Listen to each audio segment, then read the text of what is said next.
Como su nombre lo dice, un recortador de onda es un circuito que nos permite recortar una porción de una señal alternante. También puede utilizarse para limitar el valor máximo que puede tomar dicha señal. Estos circuitos también son conocidos como circuitos limitadores. En este caso utilizamos un recortador positivo que consta de dos resistencias y un diodo. La resistencia que se encuentra en paralelo con el diodo sería la resistencia de carga y la otra sería la resistencia disipadora. Lo que hace este circuito es que de la señal de entrada, que es esta función senoidal, la recorta dejando solamente el ciclo negativo completo y el ciclo positivo se queda a un nivel de 0.7, que sería el voltaje que tiene este diodo. La corriente viene por aquí en el ciclo positivo y entra al diodo. Entonces, polariza este diodo de manera que el voltaje que va a haber en esta área siempre va a ser 0.7. El voltaje restante lo va a consumir esta resistencia. Por lo tanto, en el ciclo positivo siempre vamos a tener una señal de 0.7. En el ciclo negativo la corriente entra por el otro lado y no polariza el diodo, por lo que aquí sería como tener un circuito abierto. Y el voltaje que nos entregaría a la salida sería el mismo voltaje que tenemos a la entrada. Si nosotros quisiéramos que este voltaje fuera 0, tendríamos que agregar una fuente de voltaje en serie con el diodo para que al momento de sumar los voltajes el total fuera 0. Entonces la gráfica se vería de esta forma.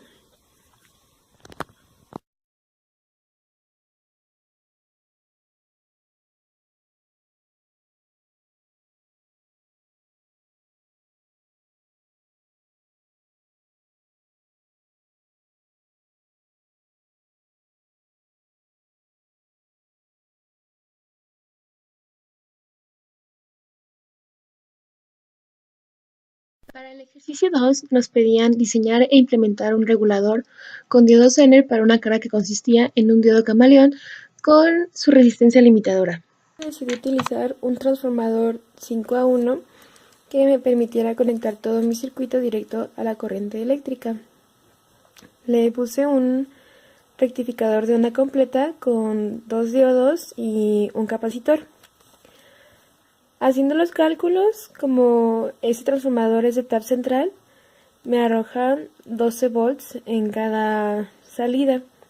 Entonces, para obtener el voltaje que tendré aquí es 12 por raíz de 2 menos 0.7 y ese es 16.27.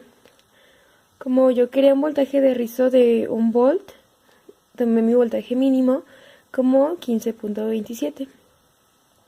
Entonces, tenemos aquí la resistencia y el diodo Zener para el rectificador y lo que sería la carga, que es una resistencia, y el diodo LED camaleón.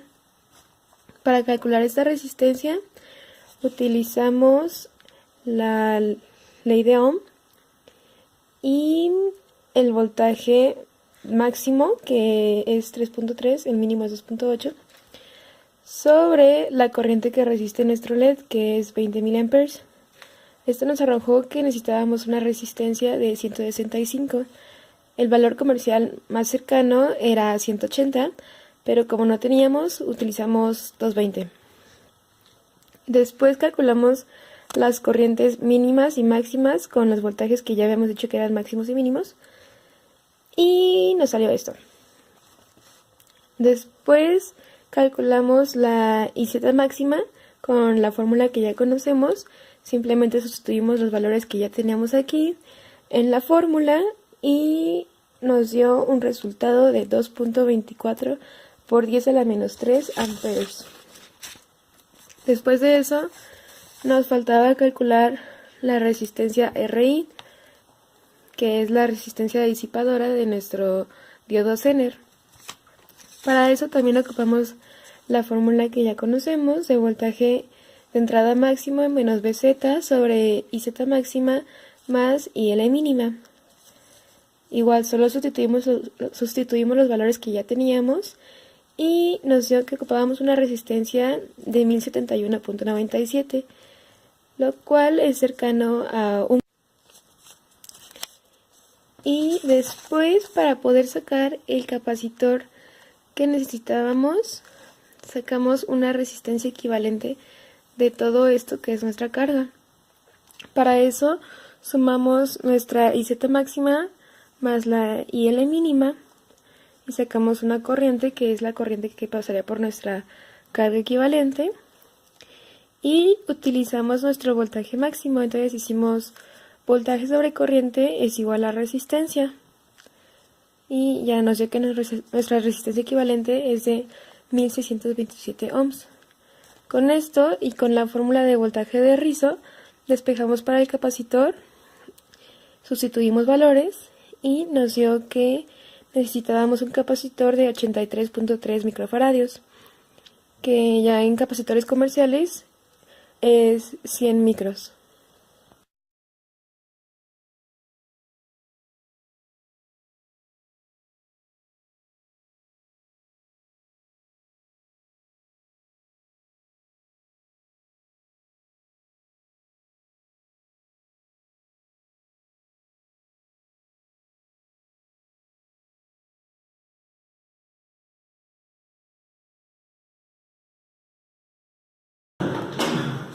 Madres se arreglan todas las enfermedades que por haber. ¿Cuánto cuesta el mezcal? 89. Mejor aguántate a